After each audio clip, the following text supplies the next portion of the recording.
Dahil sa dami ng biktima, dahil hindi maayos po ang pagbibigay nyo ng information sa mga naglo-loan. Kaya yung mga nangangalakal ng produkto nyo, tinatarantado na kayo, pinagkakakitaan na kayo. Hindi nyo ba nakikita ang dami nyo nang hinahabol na sasakyan?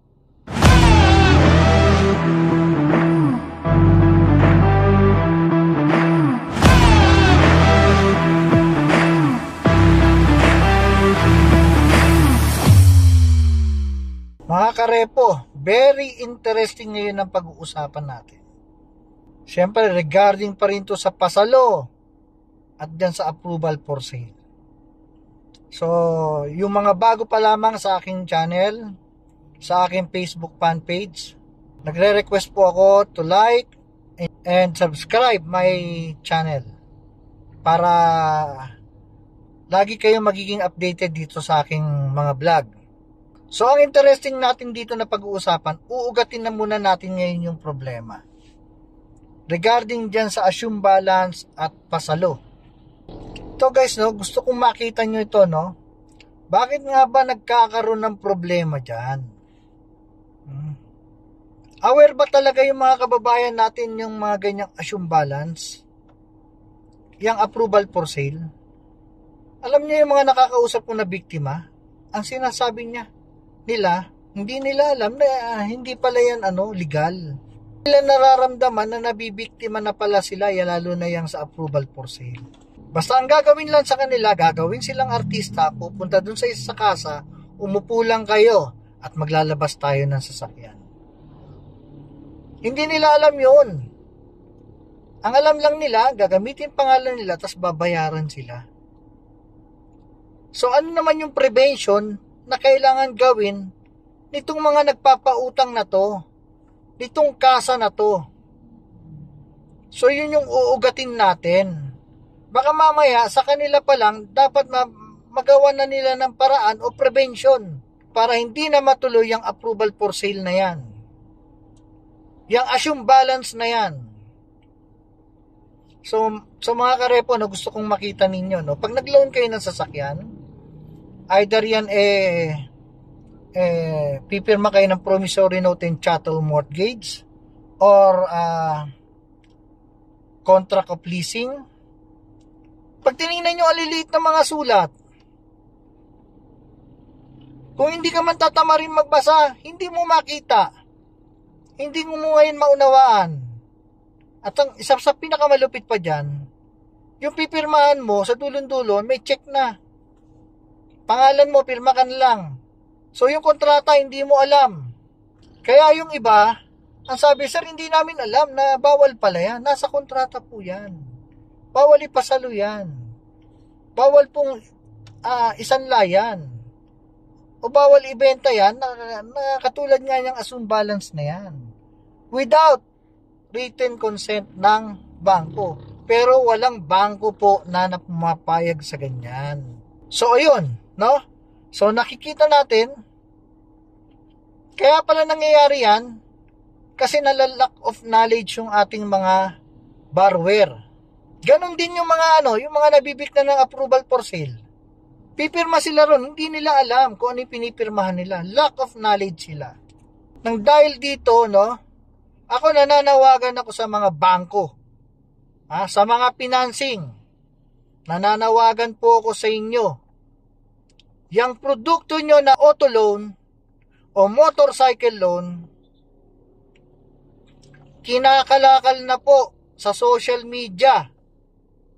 Kinakalakal na po ng mga ahente, ng mga individual, ng mga scammer, ng mga kumpanya, yung inyong produkto. Kinakalakal nila na napakadaling paraan lang ng pagpapasa ng inyong produkto. Nananawagan ako sa inyo na maghigpit na kayo. Bakit nagiging ganito ang aking ang pananawagan ko sa inyo? Dahil sa dami ng biktima, dahil hindi maayos po ang pagbibigay nyo ng information sa mga naglo-loan. Kaya yung mga nangangalakal ng produkto nyo, tinatarantado na kayo, pinagkakakitaan na kayo. Hindi nyo ba nakikita, ang dami nyo nang hinahabol na sasakyan? Oo, hired kayo ng mga repossessor. Hired kayo ng ng mga collection agency para puntahan itong mga nabiktima ng assume balance. Napakaliit na po ng porsyento para mahatak yan ng mga repossessor. Hindi na po alam ng mga nagpasalo kung saan napunta yung kanilang mga sasakyan. Bakit hindi nyo na lang din pakinggan itong mga repossessor na pag nireport sa inyo, galing na po ito sa approval for sale? Habulin nyo yung nasa kasa kung sino yung nagpa-loan. Sino yung ahente. Kailangan nyo na ring ugatin ang problema kung saan po kayo nai-scam. Opo, kayo rin nai-scam din kayo kasi kayo ang naglalabas ng pera.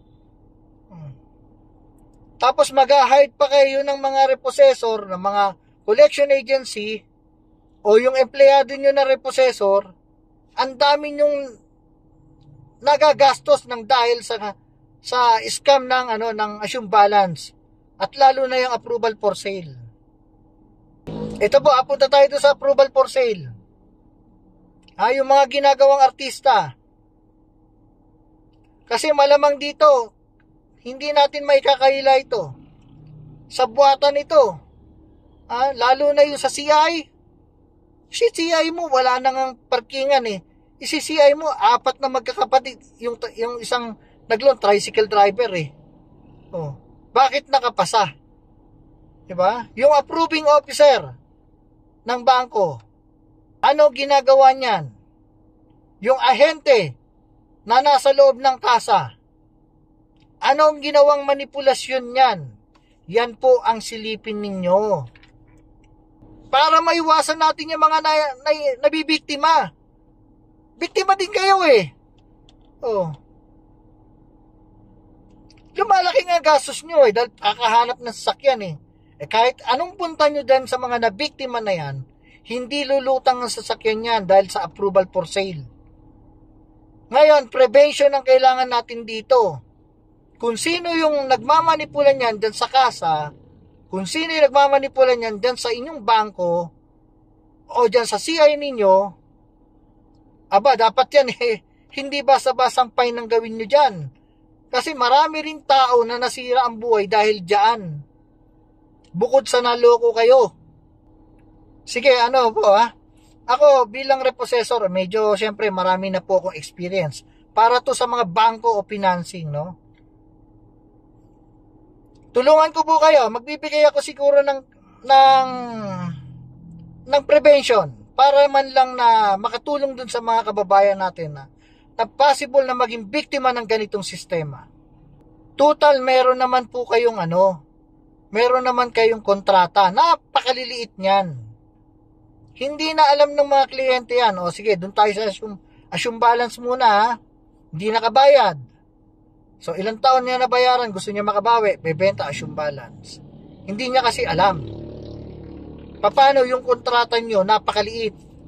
Tapos, chichikan na lang doon kung ano yung pipirmahan. Baka naman pwede, no? Ito lang, tingnan nyo, baka lang pwede na bago pirmahan yan, baka merong isang taong pwedeng magpaliwanag para ma-aware sila dito sa assume balance na to. O baka naman pwede meron marami naman kayong kwarto eh, yung mga kasa na yan eh. Baka pwede, kung ano yung nilalaman yan, may isang video na nagsasalita na kung ano yung nilalaman ng kontrata bago pirmahan. Para pag napanood nung kliyente, ito pala yung mga bawal. Ito pala yung mga hindi ko dapat gawin. At least yung mga maliliit na sulat na yan, alam na ng kliyente kung ano nilalaman yan dahil may pinanood kayong video eh.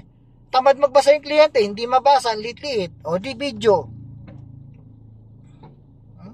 Lalo na i-aware nyo na bawal talagang ipa-assume balance yan.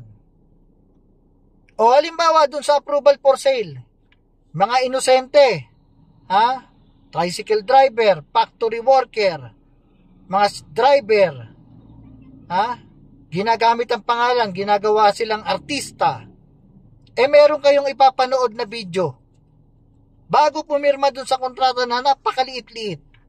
ipapaliwanag doon. At sasabihin din doon sa video na yan, bawal po ang approval for sale. Bawal po ang assume balance. Bawal nyo na po itong ipasa. Bawal nyo pong ipagamit ang pangalan ninyo. Ito po ang consequence niyan. Pwede po kayong mapailan ng demanda ng bangko. Pwede po kayong maistorbo sa araw-araw dahil may mga hinahire kami na mga collection agency para hanapin kayo o hanapin yung sasakyan. At least dun man lang sa video na mapapanood ng mga artista na dinadala nitong mga scammer na yan, na kasabwat yung kasa na yan, imposible hindi kasabwat. Paano mailalabas ang loan? Diba? Dinadaya nyo yung mga nakapangalan. Dinadaya nyo ang bangko financing. Sa bangko financing, gumawa na po kayo ng aksyon. Simple lang, kahit video na lang po. O kaya kung meron pa kayo ibang naiisip. Dahil napakatalino naman ng bangko. So ako, eto, binibigay ko sa inyo yung mga idea. Kahit isang idea lang na ibigay ko, makatulong man lang doon sa mga possible maging biktima ng assume balance at approval for sale na yan. Sino ba naman hindi matatakot? Ikaw, tricycle driver ka, nag-loan ka. Sabi sa inyo, hindi, sige, dyan lang kayo. Uupo lang kayo, pipirma lang kayo. Wala kayo sasabihin. Subukan yung meron dyan, safety officer dyan. Sa bawat kasa, o kaya approving officer ng bangko, ipapanood mo na yung video kung ano yung mga nilalaman ng kontrata. Ipapanood mo na yung video na kung ano yung mga bawal. Lalo na yung assume balance at approval for sale na yan. Ewan ko na lang kung ang tricycle driver magtuloy pa sa loan. Ewan ko lang kung hindi matakot yan. Ngayon, bukod dun sa dami ng pwede nyong gastusin sa pag-hire ng mga tao, pag may nalaman kayo na yan galing ng approval for sale dahil dun sa mga repossessor, pakinggan nyo yung mga repossessor. Habulin nyo yung mga nagpa-approve. Habulin nyo yung CI. Yan po ang request code sa mga bangko at financing. Mga sir, mga boss, ang dami na pong biktima. Tingnan nyo portfolio nyo. Ilan dyan ang hinahanap ninyo? Merong iba akong nakikita na ang portfolio nasa 6,000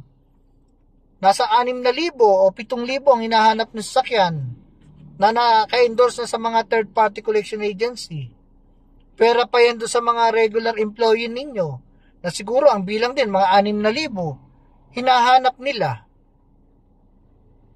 Yung ibang case dyan, diba naipasa? Kaya nga hirap na hirap yung mga repossessor Ito, may mga magko-comment na yan kasi wala kayong mahatak. Kaya kayo ganyan. Sorry po hindi na ako repossessor, vlogger na ako. Pero totoo lang, isa yung dahilan kung bakit ang hirap hatakin ng sasakyan. Ang hirap hanapin ng sasakyan. Kasi pinagpasa-pasa na tinalon-kasa na Yung iba, nasa malalayong lugar, nasa probinsya, Visayas, Mindanao, ang loan nandito sa Maynila. Mga boss, mga bangko, prevention tayo. Kahit man lang buo na yung kontrata nyo maipanawa nyo man lang dun sa mga naglo-loan. Huwag po yung techikan na lang dun sa kontrata tapos pipirma na lang yung kliyente, hindi nababasa.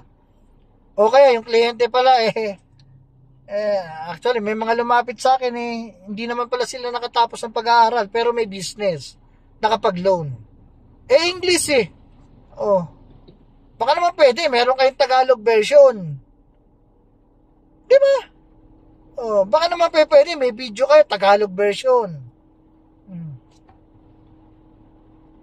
O kaya English pero may subtitle na Tagalog para naman naiintindihan ng ating ibang naglo-loan. Prevention din po yan para hindi kayo masyadong malugi. Alam ko malaki kita ng mga bangko, napakalit na porsyento lang yan. Mga boss, bangko, financing, wag nating hayaang kalakalin ng produkto nyo. Nagkalat na mga group chat. Assume balance, approval for sale. Nagkalat na yung mga ahente. Nagkalat na yung mga kumpanya na kinakalakal ang inyong produkto. Nang ganun kadali. Wala pa ba kayong aksyon? Mga boss, prevention para mabawasan ng mga biktima. At hindi na rin kayo mabiktima. Sa mga nandirito sa aking vlog na to, nagre-request ako to like and subscribe. Again, no to assume balance, no to approval for sale, and no to talon kasa. Magandang araw po sa inyong lahat.